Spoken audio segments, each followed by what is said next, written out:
Usa ka pagtuo, usa ka tingog, usa ka katawhan.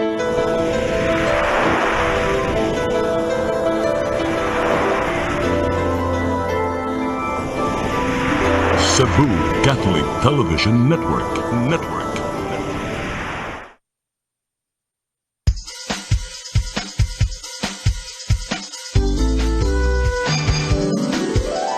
Hello Cebu, maayong buntag.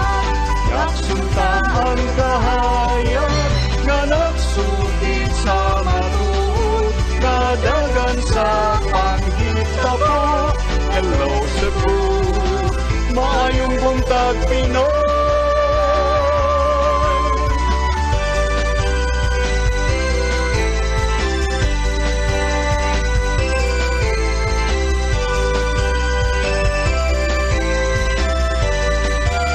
Ang katutulungan sa mga katawhan. Hello Cebu, hello Cebu, maayong buntag Pinoy, maayong buntag Pinoy, maayong buntag Pinoy. Hello Cebu, maayong buntag Pinoy. Adlaw karon nga Biyernes, mao karon ang unang ber sa mga buwan September 1, 2023. Sama sa nada na muhatod kaninyo kini mga balita nga nahipos sa CCTN Channel 47 News Department headed by News Manager Kapitan Dennis Tabar. Akong ipakita kaninyo kini mga front pages sa mga pamantalaan lokal ug nasyonal ug kutlo sa bakog pipila ka mga balita sa mga pamantalaan. Mag-iskut-iskut ako sa mga butang nga may labot ang lungsod. Akong basahon ang inyong mga text messages nga parangat nga atong tulumanon. Ang weather report musunod karong taod-taod. Ako si Manny de los Santos Rabacal ug mag-inusara ako karon mga higala tungod kay nga atong partner si Konsehal Maluwano Inukando Tabar aroy importante kayo nga giatiman. Di kita maglangay ani adayon kini nga ang weather report ikan sa Pag-asa Mactan uban kang weather specialist Ana Dumdum. Miss Dumdum, may buntag. May buntag, sir, ug may buntag sa tanang tigpaminaw makayatong weather report para karong adlaw. O kabahin sa bagyo nga itong ginamonitor nga naasod sa itong area of responsibility, kini si bagyong Hana nagpabiling usa ka severe tropical storm while naa siya sa kadagatan sa Philippine Sea. As of alas 4 ganiyang buntag, ang iyahang lokasyon naa sa 870 kilometers silangan sa extreme northern Luzon. Adunay coordinates nga 22.1 degrees north, 130.1 degrees east. Aduna kanidala nga maximum sustained winds nga 110 kilometers per hour duol sa sentro niini o gustines o paghaguro sa hangin nga moabot og 135 kilometers per hour. Ang lihok niini sa kasamtangan na pa-west northwestward sa gikusgon nga 20 kilometers per hour. Gina-forecast nga mugawas kini sa atong area of responsibility sulod sa 48 hours. O so far wala ni siya effect sa any portion sa atong nasod o maong diri sa Central Visayas posible ra kita makasinati o panagsa nga mapanganuron ngadto na sa madag-umon nga adunay tsansa sa patak-patak nga mga pag-ulan or mga localized thunderstorms. O sa hangin ug sa kadagatan kasarangan ngadto sa kusog nga hangin nagikan sa habagatang kasadpan ang magpasalabi sa tibok Visayas ug ang kadagatan kasarangan ngadto sa balaron ang kahimtang. Ug subay niini adunay tay gale warning dito na lang giisa sa western ug sa eastern seaboard sa Kabisayaan. Diri sa Sugbo tong kadagatan naay paghunas alas 5:15 ganiyang buntag ug naay pagtaob alas 11:46 sa buntag. Temperature forecast karong adlaw naa sa 27 to 32 degrees Celsius. Siaring adlaw ni silang ganiyang alas 5:35 sa buntag, mosalop alas 5:54 karong hapon. Og diri lang ko kutob kini si Ana Dumdum gikan diri sa buhatan sa DOST Pag-asa Mactan. Maayong buntag. Daghang kay salamat Miss Ana Dumdum sa imong weather report. Ari kini nga itong mga headlines sa mga pamantalaan lokal ug nasyonal. Unahon nato ang super balita sa Sunstar. Gidagit, giabusuhan sa tuto ka mga lalaki. Sa The Freeman Daily, Alberta says, sorry again. Bonnet News sa The Freeman, Online voting di nabasihan sa pagdaog. Philippine Daily Inquirer, Philippines rejects 2023 version of China map. No basis. The Philippine Star, DOJ suspends stricter outbound travel rules. Manila Bulletin, Palace suspends September 1 classes, government work in NCR. Og sa Tempo, 15 dead in Quezon City fire. O gato ang mga front pages sa mga pamantalaan lokal ug national. Bubalik ko kung taon-taon rin sa pagkatod kanino sa mga balita. Please stand by. Hello Cebu, maayong buntag Pinoy, maayong buntag Pinoy, maayong buntag Pinoy. Ako si Gumersindo Alforque Rivera, ako asawa ni Tagas Fernando. Nadto una, sakit ang kalawasan. Kaya ako manggibintin ang koy, nawa na tanan, nakaayos ang mong balatian. Barato na, epektibo pa. Koy Herbal Capsule. Discover the beauty of the Philippines.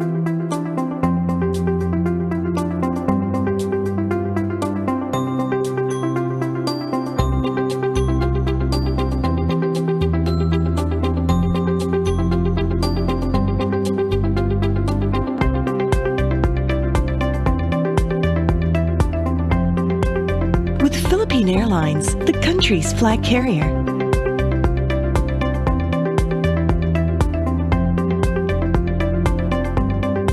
The airline that lets you feel the warmth of the nation.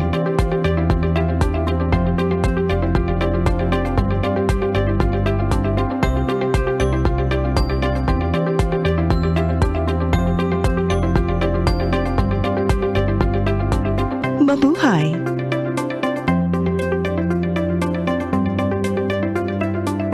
Ako si Mr. Rudy Romares, electrical subcontractor ng Maayong building. Ani adto nga wala pa ko mogamit og koy sakit akong tuhod, iglakaw na ko. Akong mga lutaha no. Labi na gikan ta sa overtime. Di sa ko ganahan mo kaon, nindot na ang resulta kay karon moagi ta sa rampa diha no, maglakaw ra jud ko. Mga batan-on nga mauwahin akong lakaw kay kusog na ko mulakaw tungod sa paggamit nako sa koy. Suway mo gamit sa koy kay nindot kay resulta. Daghang kay salamat sa koy Herbal Capsule. Barato na, epektibo pa. Koy Herbal Capsule.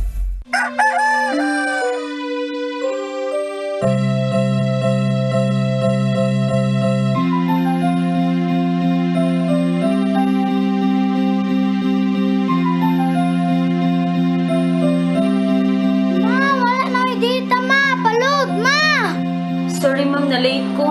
Nangita pa mong gusto para internet sa kong anak ma'am. Ay, wala na yung problema. Pag-CEBU! CEBU! CEBU!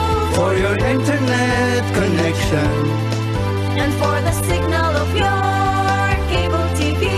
so fast and straight that transmission to your home. CEBU! CEBU! CEBU!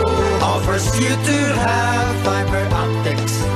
For your viewing experience, perfect and clear, so fast. So great and affordable for you to enjoy. CEBU Television Network Incorporated offers fiber to the home broadband internet bundled with fiber to the home cable TV connection. CEBU Television Network Incorporated with its operation in Metro Cebu and the whole province of Cebu soon. And affordable for you to enjoy. CEBU! Hello Cebu, hello Cebu, maayong buntag Pinoy, maayong buntag Pinoy, maayong buntag Pinoy. Maraming salamat sa Maayong Buntag Pinoy o ganiya kini nga itong mga balita nga nahipos sa CCTN Channel 47 News Department headed by News Manager Kapitan Dennis Tapar. Department of the Interior and Local Government 7 kung DILG 7 anda mo paigayon og training alang sa mga makadaog sa barangay ug sangguniang kabataan elections. Ana usab sa dulan 23,000 ka mga kandidato ang nidusok na silang certificates of candidacy tibok Subo. Ang kasayuran iatod ni Gia Navarro.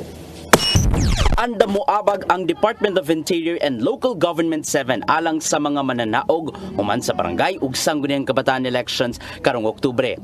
Matod sa ilang legal officer nga si Attorney Michael Maxino Bandal nga nagpadayon ang ilang NEO kon newly elected officials program sa ahensya. Usa na ninimaw ang pagpaygayon og training dili lang sa mga first-timers, apil na ang mga daan ng elected officials sa barangay. Kinahanglan nilang masayod ang mga balaod ug lagda bahin sa lokal nga pangagamhanan sa barangay level sud sa pipila ka adlaw. Apil na nini mao ang ilang responsibilidad isip piniling opisyal og mga angayan ug di angayang buhaton. So, no more kay basin dahil nga na mga new nga mga laws, na mga new nga policy sa atong government no nga may batahan nato na siya during training. Isgutan sa ilang training mao ang pagpagayon og regular session sa sangguniang barangay. Lakip na usab ang pagpanday og resolusyon ug ordinansa alang sa barangay. Kung sa trabaho nato, usually parliamentary procedure. Now, we're talking about parliamentary procedure. Unsa procedure sa pag-hit nato mga ordinances and rules and regulations and resolutions.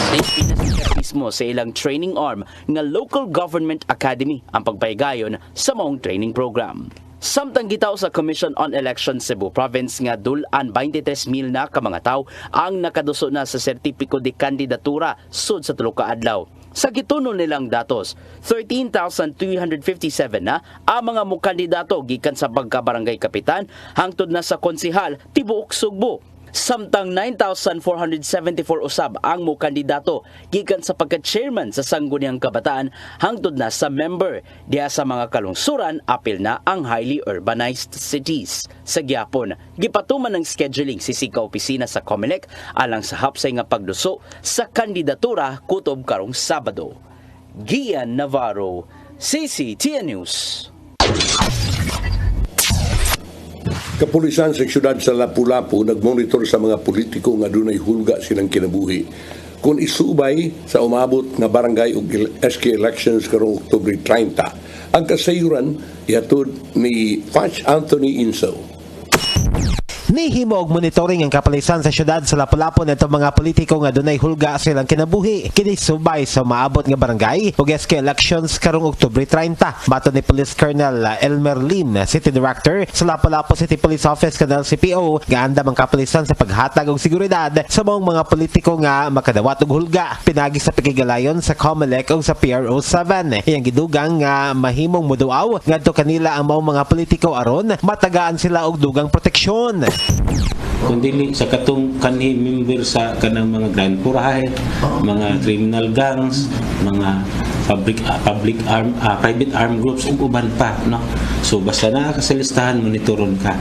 Samtang nakip nga gimonitor sa kapulisan kadtong mga tawo nga posibleng makamugna og kagubot sa maabot nga piniliay sama na lang sa mga gun for hire, criminal gangs o private arm groups. Gawas ana gimonitor nato ng mga target personality tawag na to ana.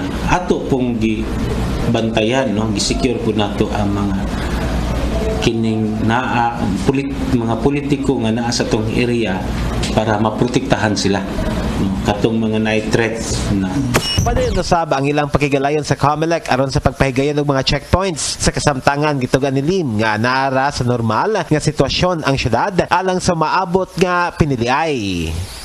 Patch Anthony Inso, CCTN News.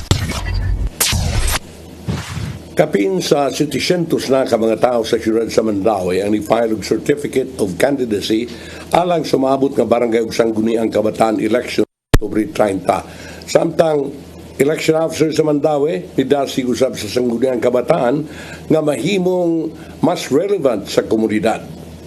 Ang kasayuran niatod ni Mary Rose Sagarino.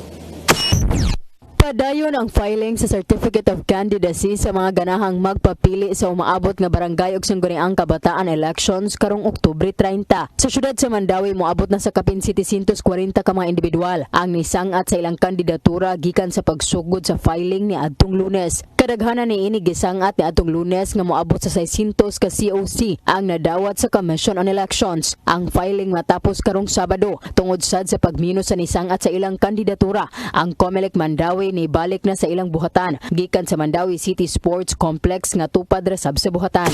So far gamay na lang no kay murag tanang barangay na naman naka-file na except if I'm not mistaken Kubakob and Kabangkalan. Maoy wala pay nakapasang atog COC. Kung naaman sa Kabangkalan murag duha siguro kabuok no. So kung nag-expect a grupo so maybe from these barangays. Gianda mo sab sa COMELEC Mandawi ang lista sa mga botante nga malakip sa emergency accessible polling place o lista sa mga botante nga persons deprived of liberty. Mao ni siyang mga senior citizens and PWDs na to nga botante nga wala gani ni choose to be in a kanang polling place nga nas ground floor mo na accessible polling place. So on election day basin maktunong nga ang ilahang classroom to a second floor, third floor. So basin on election day they will decide nga di sila mubutar dito, nga ri sila mubutar sa emergency accessible polling place nga nas ground floor. Samtang si Guhildi ang nidasig usab sa mga sangguniang kabataan nga mahimong mas relevant sa komunidad aron mapakita nga adunay gamit ang SK taliwa sa negatibong komento sa mga tao bahin niini. Because people are saying ba nga walay gamit ang SK, so I think now is the opportunity for them to show nga na sila gamit, relevant sila diri sa ato ang katilingban. No, nga dili lang sila flower diha sa barangay. So prove them wrong nga way gamit ang SK and then the people will change their minds and now will say nga bitaw na gyud ay gamit. Niaging tuig, gipirmahan ni kanhi Presidente Rodrigo Duterte ang Republic Act 11768 o sangguniang kabataan Governance Reforms and Compensation Law paghatag og binuwan nga honorarium sa mga membro sa SK. Mary Rose Sagarino, CCTN News. Dugang mga balita, Commission on Elections Region 7 nagpaabot pa sa resolusyon gikan silang uluhang buhatan kung iuktaba ba o ipadayon ang barangay ug sangguniang kabataan election sa probinsya sa Negros Oriental karong Oktubre 20. Apan alang nila labing maayo nga dili na lang ipostpone ang piniliay sa maong lalawigan kay andam na sila alang niini.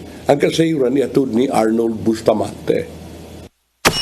Hangtod karon wala pa mo pagawas og resolusyon ng Commission on Elections sa kauluhan kung ihinayon o iuktaba lang una ang barangay ug sangguniang kabataan eleksyon sa probinsya sa Negros Oriental sa Oktubre 30, 2023. Mato ni Manalaban Ferdinand Guhildi, ang Regional Election Attorney o kasamtangan nga election officer sa Cebu City South sa COMELEC nga nagpaabot pa usab sila sa hukom sa ilang uluhang buhatan. Alang niya nga andam na kaay sila sa piniliay sa Oktubre, mahinayon man o mauktaba sa Negros Oriental, sanglit na kahanay na ang tanan lakip na sa special election sa distrito ni Congressman Arnolfo Tebet. Wala pa tayo nadawat nga resolution gikan sa COMELEC Bank, pero either way I think prepared ang COMELEC for special election. Pero of course we want nga dayon gyud ang election, no?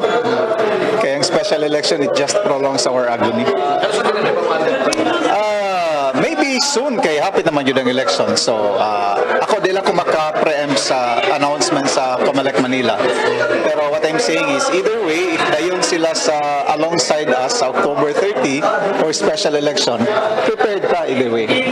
Usa sa mga kasaligang tinubdan sa COMELEC mibutyag nga posibleng sa kadapusang bahin sa September pa muhatag silang desisyon ng COMELEC sa kauluhan. Dugang ni Guhildi nga wala siya problema kung mauktaba man ang eleksyon sa Negros Oriental tungod kay mamahimong i-adjust nila ang ilang deployment sa mga probinsya. Actually, wala gid kay siya. In fact, I think ang epekto is mabitin me kay we're so prepared. Nya di day madayon. So maprolong among agony and anticipation. Pero either way, andam gyapon Si Attorney Ferdinand Guhildi, kapin sa usa ka katos ka mga police personnel ang ipadala na sa Police Regional Office 7 sa lalawigan sa Negros Oriental ug inigabot na sa eleksyon dugangan pa kini uban sa mga sundalo gikan sa Visayas Command. Arnold Bustamante, CCTN News. Katapusang balita, kapulisan si Suraj sa Lapu-Lapu nakig-alayon sa mga principal sa mga tunghaan. Kini aron paghimo og mga laka nga dili ma-recruit sa mga gang o fraternities ang ilang mga estudyante. Ang kasayuran ni atud ni Fatch Anthony Inso. Nakigalayon ng kapulisan sa syudad sa Lapu-Lapu ngadto sa mga principal sa mga tunghaan subay sa pagbukas na sa klase. Matod ni Police Colonel Elmer Lim, City Director sa Lapu-Lapu City Police Office Colonel CPO nga lakip sa ilang gihisgutan mao ang kalabot sa paglikay sa mga tinunan nga ma-recruit sa mga gangs ug fraternities. Hilabi na human sa ilang klase.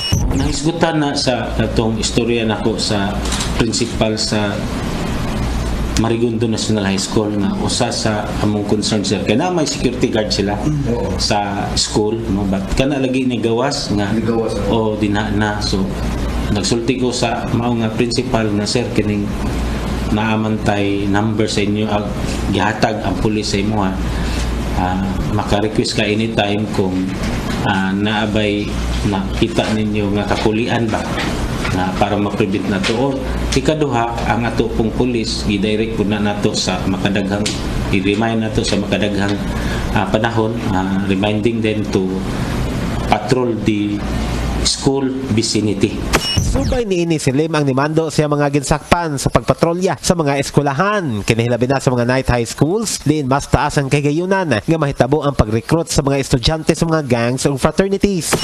Napoy school sir din sa hindi ko malimot sa request niya sa babag no na mao lagi na kanang inigting buhi na no especially during night time no kanang night school so nagpa-detail kita sa station 3 og police niya nakipag-coordinate with ta dito sa mao nga school para sa specific nga detalye for the purpose of security sa mao nga school. Hugot usab ang pakigilayon sa LCPO ngadto sa Department of Education kung DepEd aron sa pagtino sa uban pang mga concerns nila kabahin sa pagbukas na sa klase. Gihilagway hinuon ni Lim nga malinawon ra og malampuson ang pagbukas sa klase sa syudad nitong adlaw nga Martes. Foch Anthony Inso CCTN News. Mao kato mga balita nga nahipos sa CCTN Channel 47 News Department headed by News Manager Kapitan Dennis Tabar. Hindi ko itong nakita sa Siri 47 din sa CCTN Channel 47. Ubalik ko karong taon-taon na panadunan ako'y kuyog. Usa ka pinasidunggang dinapit pangigala sa kadoktora akong ila-ila formally after this break. Please stand by. Hello Cebu, maayong buntag Pinoy, maayong buntag Pinoy, maayong buntag Pinoy. Ako si Gumersindo Alforque Rivera, ako asawa ni Tigas Fernando. Nadto una, sakit ang kalawasan. Ako manggibintin ang koy, nawa na tanan, nakaayos ang mong balatian. Barato na, epektibo pa. Koy Herbal Capsule. Discover the beauty of the Philippines.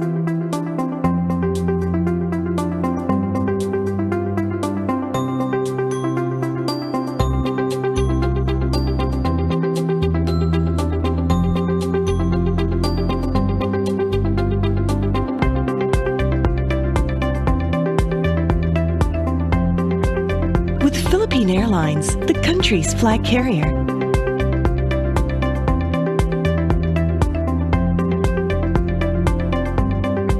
The airline that lets you feel the warmth of the nation.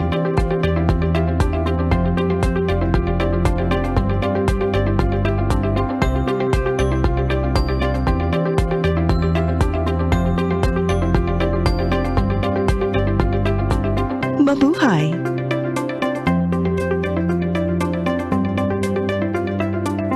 Ako si Mr. Rudy Romares, electrical subcontractor ng Maayong building. Ani adto nga wala pa ko mogamit og koy sakit akong tuhod, iglakaw na ko. Akong mga lutaha no. Labi na gikan ta sa overtime. Di sa ko ganahan mo kaon, nindot na ang resulta kay karon moagi ta sa rampa diha no, maglakaw ra jud ko. Mga batan-on nga mauwahin akong lakaw kay kusog na ko mulakaw tungod sa paggamit nako sa koy. So ay mo gamit sa koy kay nindot kay resulta. Daghang kay salamat sa koy Herbal Capsule. Barato na, epektibo pa. Koy Herbal Capsule.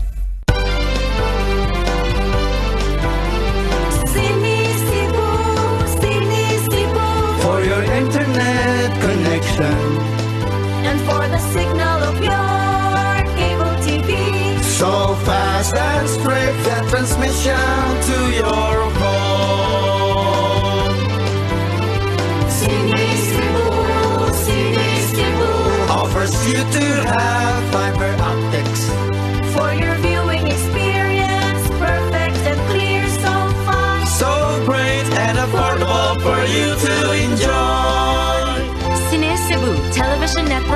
Incorporated offers fiber to the home broadband internet bundled with fiber to the home cable TV connection. CEBU Television Network Incorporated with its operation in Metro Cebu and the whole province of Cebu soon. For your internet connection And for the signal of your cable TV. so fast and straight, that transmission to your home. CEBU offers you to have fiber optics. For your viewing experience, perfect and clear, so fast. So great and affordable for you to enjoy. Ang kinabuhi puno sa hagit. Sugpil na ka, Dria! Ay, paginarte! Pagdita ka! Puno sa pangutana. Bata pa gani ka kayo? Nagpuyap-puyap na ka? Kinsa man ang masakitin ako din ay karon ha, kinsa! Kung si buti mo'y pasabot na di. Puno sa luha. Magpili pa. Ako nga imong anak o kanay imong mga babae. Kasuko. Yung nananado pa. Kaluoy itong ka ni Papa. Apan bisan mangitlit pa ang imong kalibutan, aduna pa'y nagpahiping kahayag. Aduna ka pa'y kasumbungan. Mga laman, hanap na. Dear Tatay, Tunog na unlod na. Nganong handungan. Way laing pagi aron masabtan nato ang Biblia. Kinanglan nga doon natay relasyon kang Isus. Hangtod sa layan natong panaguban, daghang salamat. Shalom. Tunog na unlod na.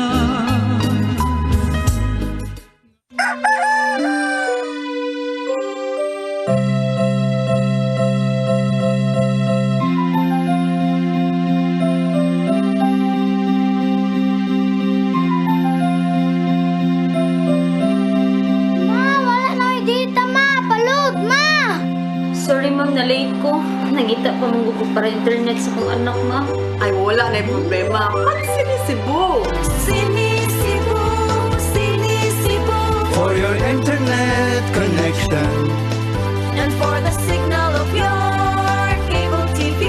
So fast and straight, that transmission to your home. CEBU! CEBU Offers you to have fiber optics. for your viewing experience, perfect and clear, so fast. So great and affordable for you to enjoy.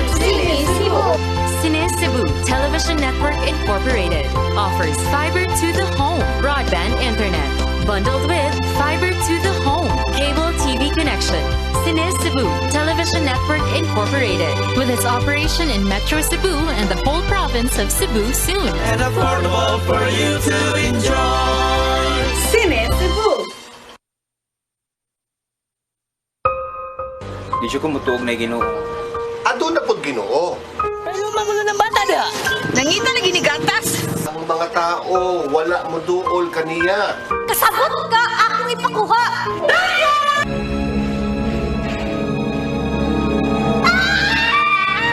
Ug naa sa unang Timoteo 3:15 nga ang iglesia sa buhi nga Dios mo iyang panimalay ug mao ang haligi ug sukaranan sa kamatuoran.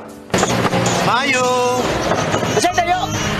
May hatag lang unta kong gatas para sa inyong anak. Basin kadahong ka nga, ikaw ang gwapa sa tibok kalibutan. Unsay reparation, Monsignor?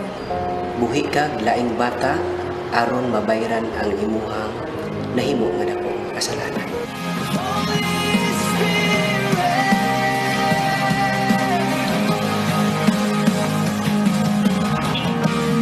Daghan ka nato ang nagduda kung doon na bagay Ginoo o wala.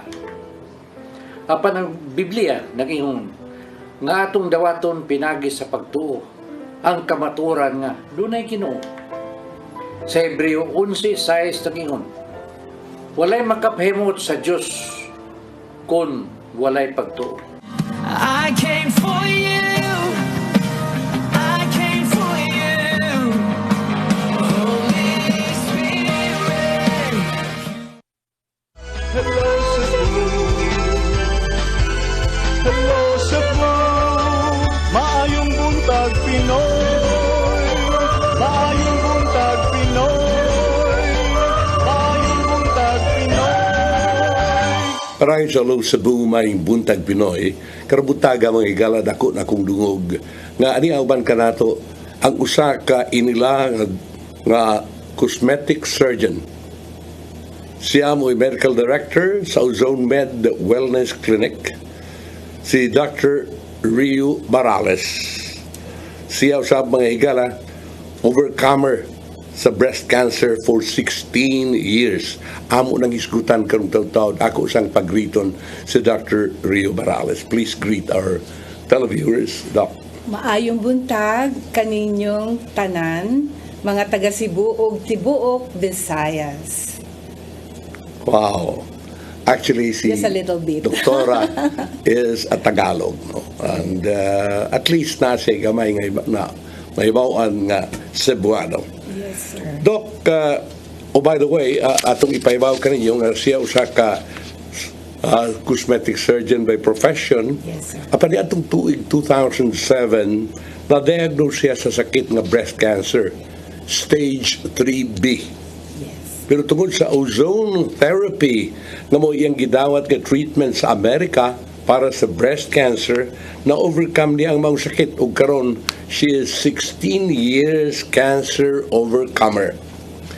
Niya siya karon mga higala, live with us para iatod kanato ang maayong balita alang sa mga kababayan, alang sa atuang mga kaigsuunan dinhi sa Visayas ug Mindanao nga nag-antos sa sakit nga cancer ug uban pang degenerative diseases.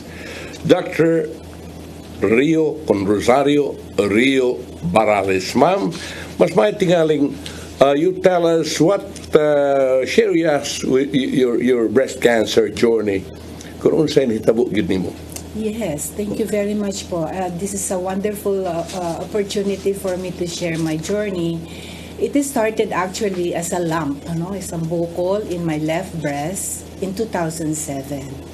As a cosmetic surgeon, I have done a lot of breast augmentation procedure also. So I know the plan of treatment for all of those who have been diagnosed or for those of the women who would like to have a breast augmentation. So when I had my first diagnosis and received the diagnosis officially, I felt devastated, really devastated, and I know I will undergo the conventional treatment at that time. So it was my husband who really helped me because I didn't know any other procedure other than the conventional treatment, sir. So it was my husband who helped me to research other modalities of treatment. And we have heard and researched about this ozone therapy through a friend also. But this is not very familiar here in the Philippines. So I flew to United States to get my initial approach of treatment. But first, I had my lumpectomy here in the Philippines, and it was found out that it was cancer.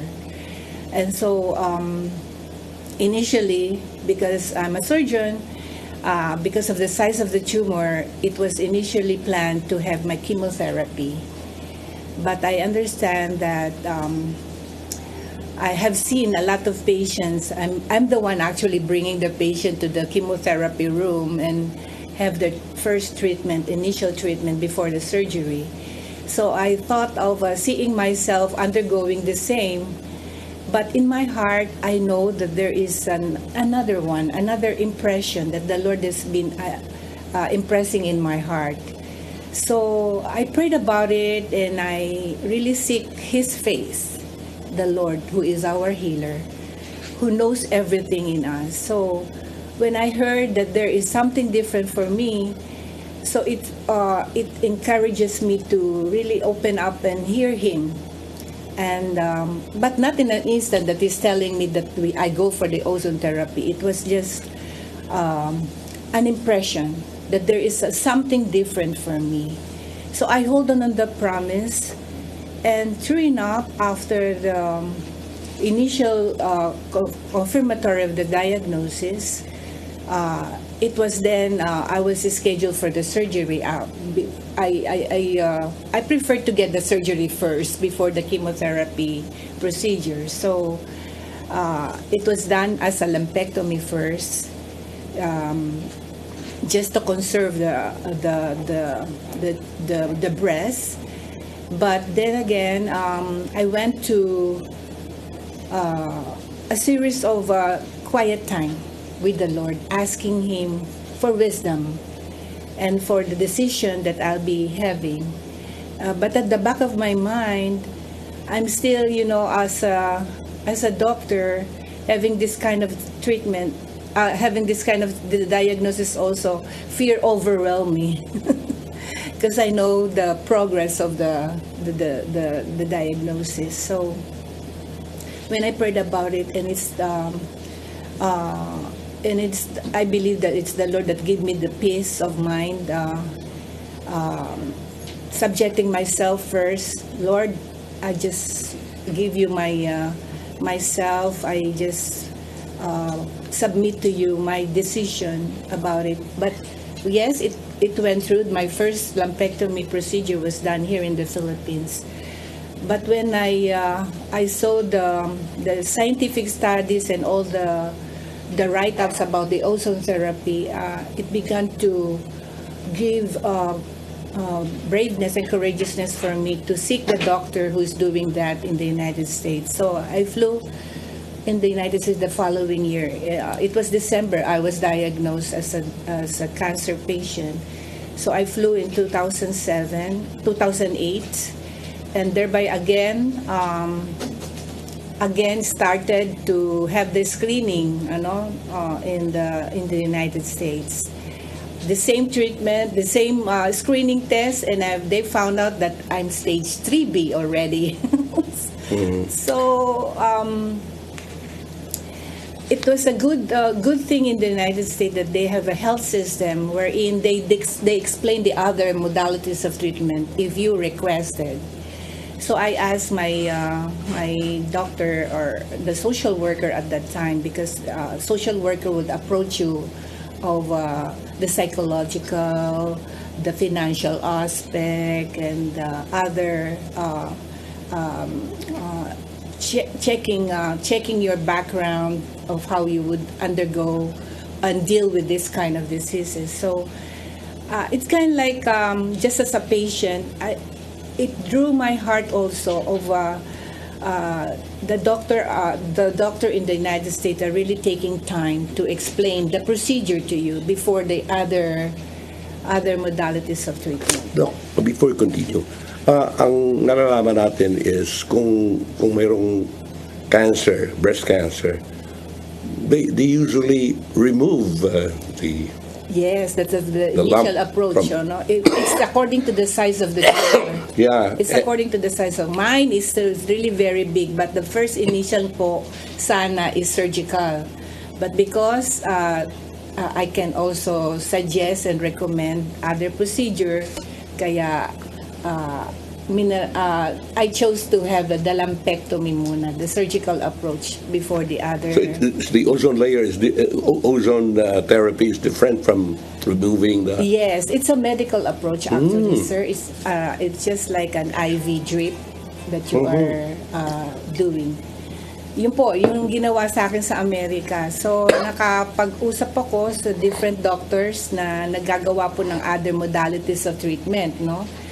And I have heard about the integrative approach of treating the other cancers, cancer cases. So, kind of like para pong nakinig ako doon at pinaliwanag nila ano yung procedure na yon. So, doon po nag-umpisa. So, 2008, I started having the ozone therapy first, no? for a certain period, like a 3.5 months, because I have to receive a certain number of sessions instead of the chemotherapy. So I undergo the ozone therapy. It's an IV drip, IV infusion po yun. So after that, they subject me to the surgical procedure. It's a modified radical mastectomy now, the left breast. And the whole process is how long? The process of the first infusion of the ozone therapy po is 3.5 months po ako nag-undergo nito. There's a number of sessions that you have to infuse in your body. So, kailangan malaman ng mga kaibigan natin sa televiewers na itong cancer kailangan may chemotherapy. Yun karamihan eh. And it's not really that healthy to undergo chemotherapy. How is this different with ozone? Yes, very much. That's what actually I'm going to the advocacy. When I return here in the Philippines, remember this is 2008. I have to go back to the States for every year to receive my treatment. It's just like your follow-up and your check-up po, no? It is really entirely different because there's no adverse reaction actually. No adverse reaction like losing the hair or magkaroon ng pigmentation, yung mga ano po na usual nakikita natin. But I just wanted to clarify, there are other modalities, especially in breast cancer, which is a very big statistic po, no? 2 in every 3 Filipina have breast cancer here in the Philippines. 1 in every 3 in Filipino, sa male naman po, is prostatic cancer. Kaya po, talagang confused po ang mga tao na anong dapat gawin when you receive the diagnosis. It's just that kailangan mapaliwanag sa kanila ano yung step by step that they have to undergo. And then, of course, there is a family conference. Kaya kami po dun talagang, we have a family conference because I have a brother doctor who also on the conventional because that's what we are taught in the medical school. We have to undergo the conventional treatment. And so, it opened up my mind po na talagang to hear about the ozone therapy, which is really, I don't like to have those adverse reaction or the bad reaction of the chemotherapy. So I opted to research about it and in depth of studying about the procedure. So when I knew about it, that I know that it will be very effective for me, so I undergo first the ozone therapy. So it's an IV drip wherein we use a small amount of blood. Okay, we use a small amount of blood and then infuse it back to your system, because we believe that oxygenated blood would survive, would live. Okay, so with the chemotherapy, all the cancer cells are also being killed. Okay, and so with the ozone therapy. But there is a difference between these two modalities. But I'm not really against the chemotherapy. But in breast cancer alone, especially when there's the breast cancer na pumutok na po, no? May sugat na, talagang the whole breast are being invaded by the cancer cells. They really need to have a chemotherapy and combine it with the ozone therapy. What ozone therapy does, it really kills also the cancer cells and transform the molecules, no, being attacked by the cancer cells, na like in the process of phagocytosis, it kills the cancer cells per se, but give a transformation or energy for the good cells to survive again, and even for the weak cells to have a good state of it's different from the chemotherapy thing, which kills even good cells. Yes, sir. That's the reason why there are a lot of the signs and symptoms of losing the hair, having a pigmentation of the nails, and so with the state of being of the patient, like talaga nausea and vomiting po. It all depends upon the response of the body through that chemotherapy reagent. While we're talking about breast cancer, you also mentioned about degenerative diseases. What are these? Okay, this is our aging process, like arthritis. I do prolozone also, hitting the knee or any frozen shoulder. Karamihan sa mga matatanda yun ang sakit. Yes po, yung mga arthritis, diabetes also. It helps the diabetes person to have a control of their blood sugar. And then also for the hypertensive, because ozone molecules also helps about the status of the vessels, no, the contraction and the vasodilatation effect of the blood vessels. That's why ozone could lower down your blood pressure, and for those who are hypertensive, and then lower down the blood sugar also for those who are diabetic. You're also doing that in your clinic? Yes, sir. Because there are cases like cancer patients also have diabetes, other comorbidity cases. So, kind of like all in one, all in one, because it's from the top of your head to the tip of your toe. It's because of the good circulation of this ozone molecule in your blood, and perfusion of it and infusion of all of this ozone molecule would help eliminate all of these pathogens in your body. Now that you are an overcomer for 16 years, ano yung advocacy mo ngayon? Yun nga po, marami po salamat. At ito po yung naging pagkakataon ko.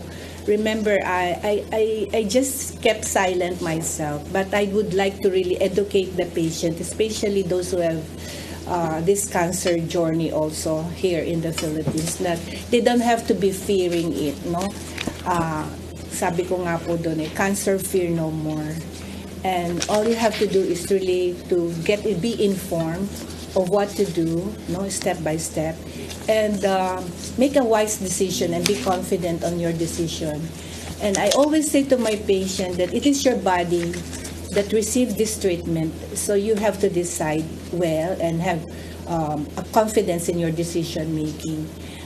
And also, I challenge all the doctors who are doing the treatment also. When you are kind of like really doing the procedure, you explain well to the patient. But I understand, because there are a lot of patients really waiting, and we really don't have time. Forgive us for, but because of my experience like this, I really take time now, explaining the patient what the procedure is and what he is expecting from it. So a well-educated and informed patient have a very wise decision and be confident in their decision making, sir. You already Ozone Med Wellness Clinic all over the Philippines, and I understand you have 9 already branches? Yes, sir. Thank you so much. And the Lord have allowed us to open up a lot of clinic and help out a lot of Filipino, that they don't have to have a big expenses for all of this, no? Flying to the United States and receive this treatment. There are the machine was brought here in the Philippines way back in 2013, but I still don't started the practice yet, because I'm still in my practice as a cosmetic surgeon, and at that time be a chief of hospital also in one of the public hospital here in the Philippines. Okay, so it was a good thing that we're able to partner with those doctors who have open-minded and received the training also personally, and share the journey and share the expertise about this for those who have open-minded doctors. Well, yes, I understand that you have a branch here already in Cebu, and this is the 9th branch in the Philippines. That's Unit 1207, BPI Cebu Corporate Center, Cardinal Rosales Avenue, Cebu Park Division, or District, Santa Cruz, Cebu City, across Metro Ayala. And you have the telephone numbers here for consultation bookings. You have also a Facebook page, Ozone Med Wellness Clinic, Cebu City. Don't forget that, no? Yes. And you are already accepting ngayon mga pasyente. Yes, we will be starting accepting the patient as we will be launching it and opening, dedicating the place tomorrow at 11 a.m. We'll be thanking the Lord for allowing us to open up a clinic here. in Cebu City. Yeah, that's a big help for Cebuanos, especially degenerative diseases, not only breast cancer. Yes. Yung yung sinasabi mo na diabetes, yung mga arthritis, that's a big problem here. I hope we can visit your wellness clinic soon, and hope it will be operating very soon. I understand. Yes, sir. Doc, why don't you invite our televiewers to your wellness clinic? Yes, sir. Maganda pong pagkakataon po sa inyo pong lahat dito sa Cebu City. Iniimbitahan po namin kayo to seek another modalities of treatment. We're open for cancer patient po and degenerative diseases like arthritis, yung may mga hypertensive and diabetes patient also would be helped. So, punta po kayo sa Unit 1207 BPI Corporate Center, Cardinal Rosales Avenue, Cebu, Park District, Santa Cruz. It's just across the Metro Ayala po. We have a number 0956-954-5953. And for you to have some booking for consultation, you can go to our FB page, Ozone Med Wellness Clinic, Cebu City. Salamat po. We invite you tomorrow. Thank you so much, Dr. Rio Barales, for coming over. And I know that Cebuanos will be very happy and very thankful for you to be opening up a wellness clinic here, so that they could also consult you with their, diabetes, high blood pressure, arthritis, breast cancer, and so on and so forth. Sir, thank you so much. Thank you. Mga higala mo, balik may karong tao-tao, dumaning pipila ka pa inom. Please stand by. Hello Cebu, maayong buntag Pinoy, maayong buntag Pinoy, maayong buntag Pinoy. Ako si Gumersindo Alforque Rivera, ako asawa ni Tigas Fernando. Nadto una, sakit ang kalawasan. Ako manggibintin ang koy, nawa na tanan, nakaayos ang mong balatian. Barato na, epektibo pa. Koy Herbal Capsule. Discover the beauty of the Philippines.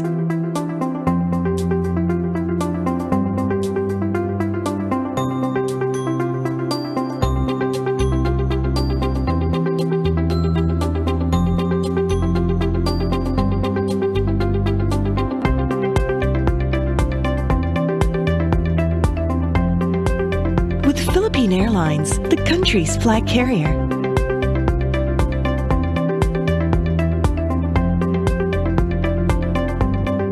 The airline that lets you feel the warmth of the nation.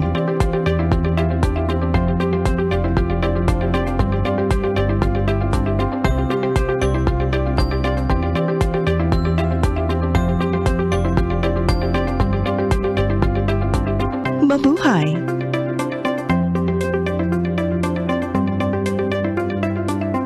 Ako si Mr. Rudy Romares, electrical subcontractor ng Maayong building. Ani adto nga wala pa ko mogamit og ko'y sakit akong tuhod, iglakaw na ko. Akong mga lutaha, no. Labi na gikan ta sa overtime. Di sa ko ganahan mo kaon, nindot na ang resulta kay karon mo agi ta sa rampa diha, no. Maglakaw ra jud ko. Mga batan-on nga mauwahi na kog lakaw kay kusog na ko mulakaw tungod sa paggamit nako sa koy. So ay mo gamit sa koy kay nindot kay resulta. Daghang kay salamat sa koy Herbal Capsule. Barato na, epektibo pa. Koy Herbal Capsule.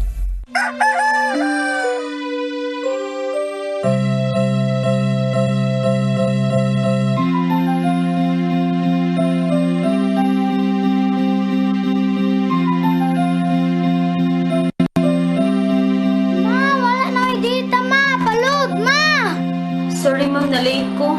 Nangita pa mong gusto para internet sa kong anak, ma'am. Ay, wala na yung problema. Para sinisibo. Sinisibo, sinisibo. For your internet connection. And for the signal of your cable TV. So fast and straight, the transmission to your home. Sinisibo. Sinisibo, sinisibo.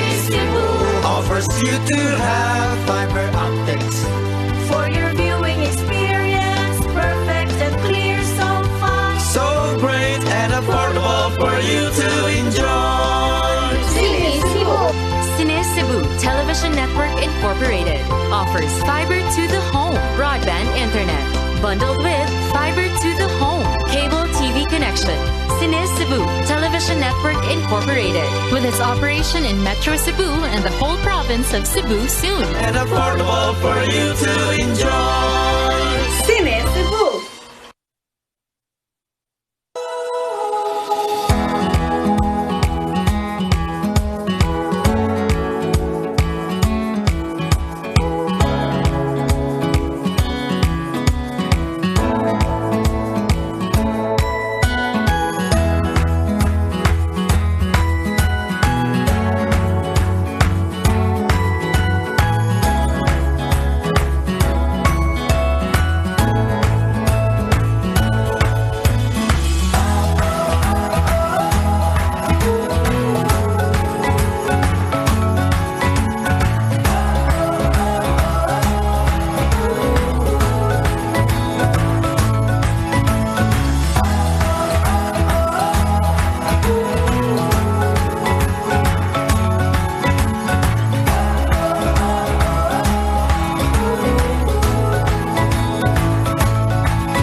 Hello Cebu, maayong buntag Pinoy.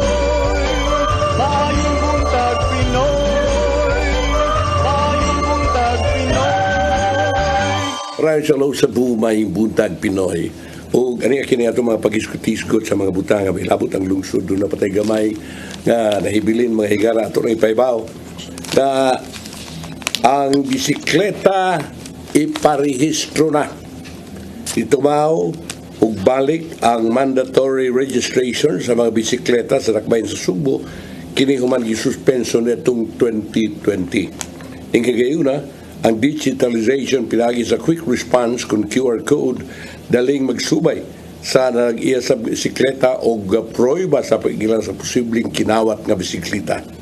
Si Bernard Maraasin, Sugbo Bike Lanes Board, Sugbo Bike Lanes Board Executive Director ni Tugan sa Sunstar Cebu netong Huwebes, Agosto 31 nga ilang tinguhang ay balik ang compulsory registration sa mga bisikleta aron kung karong Nobyembre ug isunod ang licensing requirements sa mga bike users.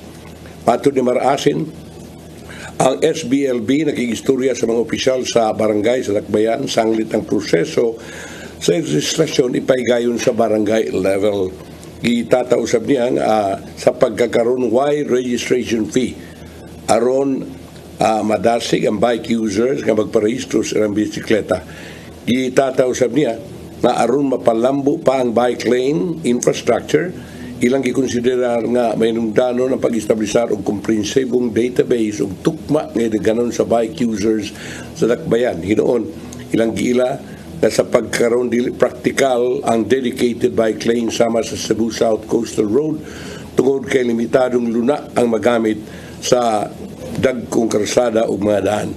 Gipaabot ni Maraasin na sa gayon nga mapatuma na ang compulsory registration licensing system, sugda na nila ang pagpanakop sa bike users na mapakyas pagtuman sa City Ordinance Number 2408. Niya pa di ay, kaya na niyo kita mo ganito nga dako na kay tagasto din paghimo-himo ni bike lane, wagi magamit.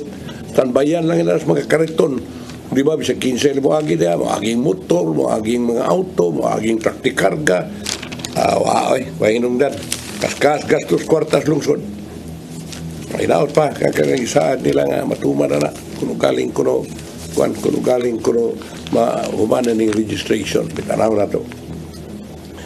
Si Governor Gwen Garcia mga higala mo tambong sa Tourism Summit sa South Korea. Kining first official out of the country business trip niya since 2019. Si Garcia confirm siyang attendance sa 18th East Asia Tourism Forum, IOTAP, sa Gangwon Forestry Exhibition Federation in South Korea. Ang Governor misugilon sa Secretary General sa ITOF, Jun Tae-hyun, atol sa pagbisita sa Kapitolyo on August 30, na mutambong siya sa tuto kaadlaw nga forum. Ang gathering sa 10 member provinces sa East Asia, gipaabot ng diskuter matters concerning the tourism industry, from the tourism challenges and concerns to the bilateral talks that will further strengthen the ties among the members when it comes to development of tourism sector in the region. Ang last October 2022, ang Cebu Vice Governor Hilario Davido Jr. mo nangulo sa delegation sa 17th ITOF dito sa Vietnam. Ang 15-member delegation composed of officials from Cebu Province and private sector attended the 3-day summit. Ang International Association imuon kini mga higala may butang diri kanus agyon kanus ani imuon ang maong tourism summit pang higala apan ang akong i-suggest nga himuon ang tourism summit during winter in Korea. The best time to visit Korea is during the winter. Although Korea is a cold country during winter, but it's winter in Korea is really beautiful and nice. The first time I was in Korea was last January, and I experienced the winter season nila dito, and beautiful. Ang daghan kay sila og mga pasundaya ag mga higala may tungod sa winter. Kunya, kamay naman lang kitag panahon mga higala, ang katong gitawag og Interagency Council Against Trafficking, katong istrikto kaayo nga pagsita og daghan pa kayong mga departure formalities niya nga reklamo ang mga tao na unsar man bisag unsar man pangayoon. So gipahunong kini sa usa ka press release natong Huwebes kagahapon ng Department of Justice din ubos kining yakat nagkanayon ang revised rules were not meant to burden the general public and aimed only to enhance the overall experience of departing passengers apan gikinahanglan na suspinsohon kana. Pero tayo panahon mga higala at tapuson kinito pagpanag-uman sa tulumanon. Hello Cebu, Maayong Buntag Pinoy. Sa nga ni Konsyal Maluuano Inukando Tabar, aniyaw sa kining pabaong ni Tatay Dorong Limchua, pulong og kinabuhi.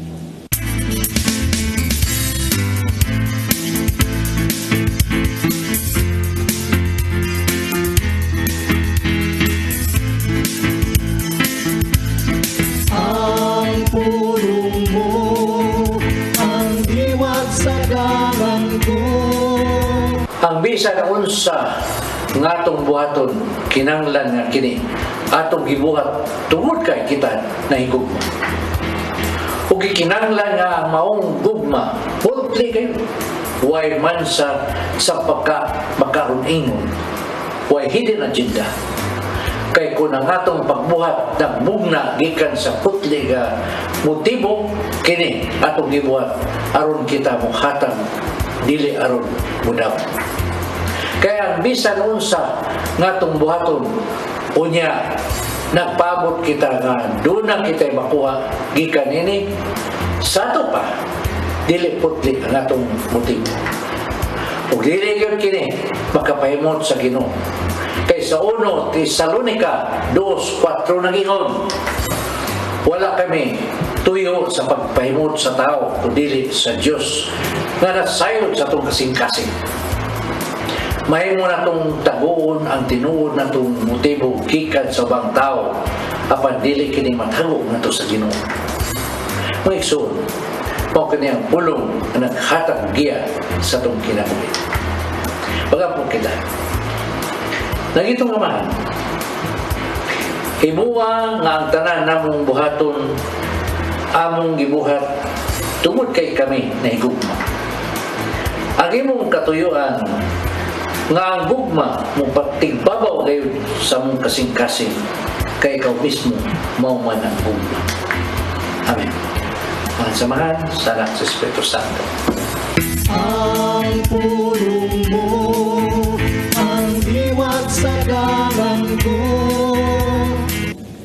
Puro kinabuhi ni Tatay Dodong Limchua ang nagtapos ni atong tulumanon. Mga pasalamat sa COI, sa Philippine Airlines, kang Arsobispo sa Palma, Nanay Diana Limchua, Tatay Dodong Limchua, kang Dennis Tabar, sa TUC Robert Inday, kang Anton Lorenzo Joan, diri sa newsroom si Michael Rudel o si Raymond, sa studio si Bruce, si Ferdy o si Direct Jenny. Sa nga ni Konsyal Maluuano Inocando Tabar, ako si Manny de los Santos Rabacal. Hello Cebu, Maayong Buntag Pinoy. God bless. Bye.